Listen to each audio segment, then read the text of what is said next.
A reader lives 1,000 lives before he dies. The man who never reads lives only one. This video will improve your reading skill by 87%. अगर तुम reading करते हो लेकिन जो कुछ भी रीड करते हो वो तुम्हें याद नहीं रहता तो भाई तुम रीडिंग नहीं कर रहे, तुम बस स्किमिंग कर रहे हो। देखो, reading is not a race. तुम कितनी फास्टली अपनी आइज को मूव करते हो पेजेस में, ये इंपॉर्टेंट नहीं होता। How deeply you understand what you read, it is important. और आज के वीडियो में हम यही बात करेंगे कि अपनी रीडिंग को और बेहतर कैसे बनाए। So let's begin. First section, read slowly and understand deeply, don't rush. Okay, ये कोई स्प्रिंट नहीं है कि आप भागते भागते जाने, आपको बहुत फास्टली भागना है और कुछ तो अचीव करना है, कुछ तो गोल है, उसे टारगेट है, उसे अचीव करना है। नहीं, रीडिंग ये कोई स्प्रिंट नहीं होता, ये कन्वर्सेशन होता है ऑथर और हमारे बीच में। वो कुछ भी कहना चाहता है, उसने अपने दुनिया भर का नॉलेज, अपने सालों का एक्सपीरियंस उस बुक में डाला है, उसको हमें बस अंडरस्टूड करना है स्लोली रीड कर। जो कुछ भी आपको बता रहा है ना कि एक हफ्ते में एक बुक पढ़नी चाहिए, या फिर मैं सिखाऊंगा कि 52 वीक्स में 52 बुक्स कैसे पढ़े, ऐसे अगर कोई सिखा रहा है तो उनकी बात मत सुनो, क्योंकि हमें किसी से कंपटीशन नहीं लगाना है कि कौन सबसे ज्यादा बुक्स पढ़ता है। हमें जो कुछ भी वो ऑथर कह रहा है उसे बेहतर तरीके से जानना है। So slow down and think about what you reading. जैसे कि सेनेका ने कहा था कि you must linger among a limited number of master thinkers and digest their work. If you would derive ideas which shall win firm hold in your mind. So किसी से competition कर कर उसने सबसे ज़्यादा बुक्स पढ़े, उसने मेरे से ज़्यादा बुक्स पढ़े, ऐसे दूसरों के साथ कंपैरिजन कर कर अपनी रीडिंग को मत खराब करो। आपका जो पेस है उसी पेस से रीड करो, हो सके तो स्लोली रीड करो। और अब तक इस वीडियो को आपने पसंद किया हो तो प्लीज़ वीडियो को लाइक ज़रूर कर देना, और चैनल को अगर अभी तक सब्सक्राइब नहीं किया है तो make sure you subscribe to the channel. Summarise every chapter. जब भी आप एक चैप्टर फिनिश करते हो उसके बाद उस चैप्टर को एक या दो सेंटेंस में या फिर एक पैराग्राफ में समराइज करने की कोशिश करो, जिससे आपको बहुत अच्छा रिकॉल होगा कि आपने क्या पढ़ा है। फिर से उस चैप्टर को फुली पढ़ने में हमें इतनी टाइम भी नहीं होता और इतनी एनर्जी भी नहीं होती, लेकिन हमने जो कुछ भी पढ़ा है उसे अगर हम समराइज करते गए तो उस चैप्टर में क्या इंपॉर्टेंट था हम उससे बहुत ही अच्छी तरीके से रिकॉल करें, ऐसे छोटे से पैरा में याद कर सकते हैं। ये एक मेंटल वेट लिफ्टिंग की तरह होता है कि जो कुछ भी पढ़ा है उसे छोटे से छोटे सेंटेंस में कैसे मैं समराइज करूं और कैसे मैं उसे याद रखूं। सेकेंड टिप जो मैंने जिम क्विक जो लिमिटलेस के ऑथर है उनसे सीखी थी कि जब भी आप रीड कर रहे हो तो अपनी उंगली का इस्तेमाल करो, जिससे आपका फोकस बना रहे। आपके जो कुछ भी लाइन चल रहा है ना, वो बस आप अगर देख कर पढ़ रहे हो तो कभी कभी ऐसा होता है कि जो पढ़ी हुई लाइन है उसी पर हम वापस जाते हैं और वही लाइन फिर से पढ़ते हैं, जिससे जो कुछ भी हमारा पेस है वो स्लो डाउन हो जाता है, जो कुछ भी हम पढ़ रहे हैं वो स्लो डाउन हो जाता है। इसलिए फिंगर का इस्तेमाल कीजिए, जिससे आपका पेस भी रहेगा और फोकस भी रहेगा। वो जो फिंगर है वो एक विजुअल पेसर की तरह काम करता है और आपके आइज को फोकस रखता है कि किस सेंटेंस में आप चल रहे हैं। नेक्स्ट टिप ये है कि हाईलाइट करो और अंडरलाइन करो। जैसे कि मैंने हाईलाइट किया है, ये बुक है influence the psychology of persuasion.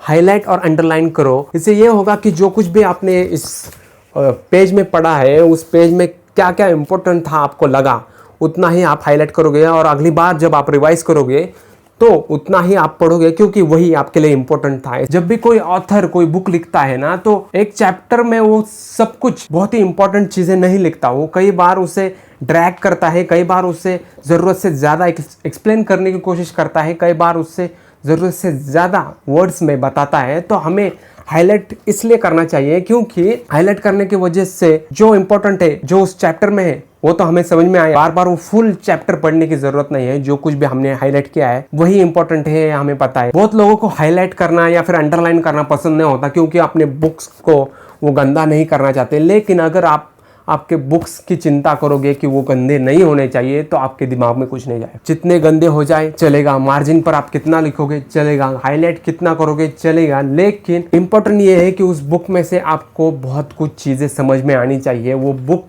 कितनी एस्थेटिक दिखती है ये इंपॉर्टेंट नहीं होता। Next, right on the margin. यहाँ पर देखो मैंने मार्जिन पर लिखा है, और ऐसे बहुत सारे यहाँ पर हाईलाइट मैंने किया है, मार्जिन पर लिखा है। मार्जिन पर आप इसलिए लिखते हो क्योंकि वो पैराग्राफ में जो इंपॉर्टेंट आपको पता चला है उसे समराइज आप जल्द से जल्द वहीं पर करने की कोशिश करते हो, जिससे वो पूरा पैराग्राफ में आपको क्या समझ में आया ये बहुत ही कम वर्ड्स में आप लिखते हो। इसलिए मैं हमेशा ट्राई करता हूँ कि ज़्यादा से ज़्यादा मार्जिन पर लिखूँ। वो बहुत ही कम स्पेस होता है, आई नो, लेकिन वहाँ पर बहुत ही कम सेंटेंस में आपको लिखने की आदत पड़नी चाहिए कि आपको क्या समझ में आए उस पैराग्राफ में। पढ़ा है पैराग्राफ में, उसके बारे में आपको बहुत कुछ कहना है और बहुत कुछ लिखना है, तो उस मार्जिन पर उतनी जगह नहीं है कि आप उतना कुछ लिखे। तो वहां पर एक पेज चिपका दो जिससे आप उस पैराग्राफ के बारे में या फिर उस चैप्टर के बारे में क्या कहना चाहते हो वो आप लिख सके। या फिर अपनी एक स्पेशल नोटबुक बनाओ जैसे कि मैंने बनाई है। उस नोटबुक में उस चैप्टर को या फिर उस पैरा को समराइज करने की कोशिश करो, और जो कुछ भी आप मार्जिन पर नहीं लिख सकते, बहुत ज़्यादा आपके दिमाग में बहुत कुछ, जैसे कि सोफीज वर्ल्ड पढ़ने के बाद मेरे दिमाग में बहुत ज़्यादा थॉट्स आए थे, तो उन सारे थॉट्स को मैं समराइज़ नहीं कर सकता उस मार्जिन पर,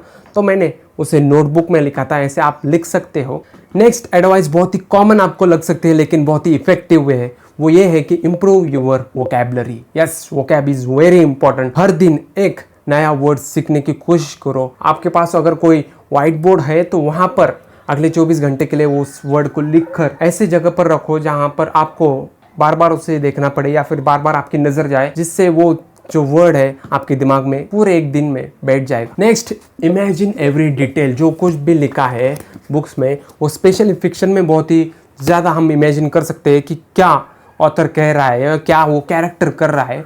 तो उस एवरी डिटेल को इमेजिन करने से उसमें जो कुछ भी लिखा है वो बहुत बेहतर तरीके से हम याद रख सकते हैं। बुक्स पढ़ना या फिर इमेजिन करना एक मूवी की तरह होता है। उस मूवी के सीन हमारे सामने आ जाते हैं। जब भी हम कोई कैरेक्टर पढ़ते हैं या फिर कोई भी सीन पढ़ते हैं किसी फिक्शन बुक का, तो हम अगर कुछ भी इमेजिन नहीं करेंगे तो क्या स्टोरी चल रही है उसके बारे में हमें ज़्यादा इंटरेस्ट नहीं रहेगा। लेकिन इमेजिनेशन वर्ड में अगर हम जाएंगे, स्टोरी को और बेहतर तरीके से हम जान पाएंगे, उस कैरेक्टर से हम और बेहतर तरीके से जुड़ पाएंगे। Question the author. जो कुछ भी लिखा है उसे बस मुंडी हिलाकर एक्सेप्ट करना नहीं है। आपका काम है जो कुछ भी ऑथर ने लिखा है, ठीक है, मानता हूँ कि वो बहुत ही स्कॉलर है, उसने उस सब्जेक्ट में बहुत ही स्टडी किया है, बहुत ही अध्ययन किया है, इसकी वजह से वो लिख पा रहा है उसमें।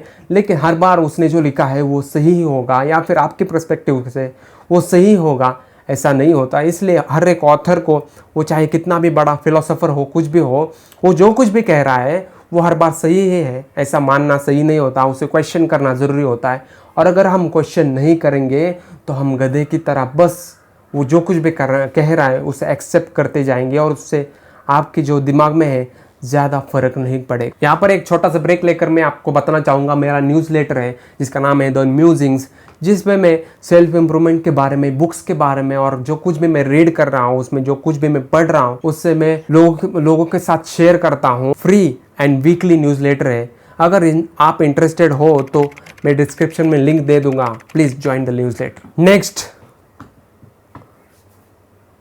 किल डिस्ट्रैक्शंस।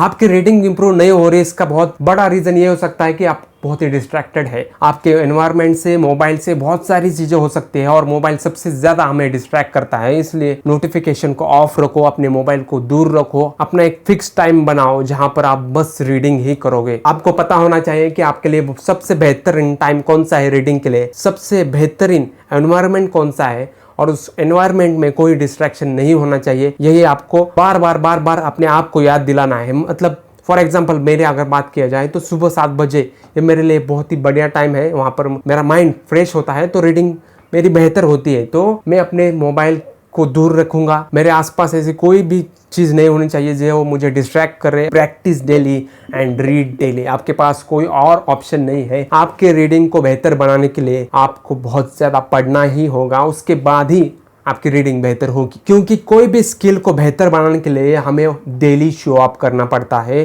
डेली उसे करना ही पड़ता है, तब जाकर उस चीज़ में हम मास्टर हो जाते हैं। और रीडिंग एक स्किल है जो हमें डेवलप करनी पड़ती है, वो किसी में पैदा होते ही नहीं आती। इसलिए हमें उसे आदत बनाना पड़ता है। डेली 5 मिनट्स, फिर 10 मिनट्स, फिर 15 मिनट्स, फिर 20 मिनट्स, ऐसे डेली ही हमें प्रैक्टिस करते करते और ज़्यादा उसे 1 घंटा 2 घंटा करना होगा। और वो बहुत जल्दी होगा ये भी नहीं होता, उसे बहुत ज़्यादा टाइम लगता है। मुझे रीडिंग की हैबिट लगाने के लिए पूरा 1 साल तक गया था, इसलिए वो बहुत जल्दी होगा ऐसे एक्सपेक्टेशन भी मत रखो और डेली प्रैक्टिस करो और कोई भी आपके पास ऑप्शन नहीं है। और फाइनल एडवाइस मैं ये देना चाहूंगा कि don't chase more books, chase more meaning in the books. जैसे कि एडलर ने कहा था कि the person who says he knows what he thinks but cannot express it usually does not know what he thinks। मतलब एक बंदा अगर कहता है कि वो सब कुछ जानता है लेकिन वो समझा नहीं पा रहा है, तो ये समझ लेना कि वो सब कुछ नहीं जानता, या फिर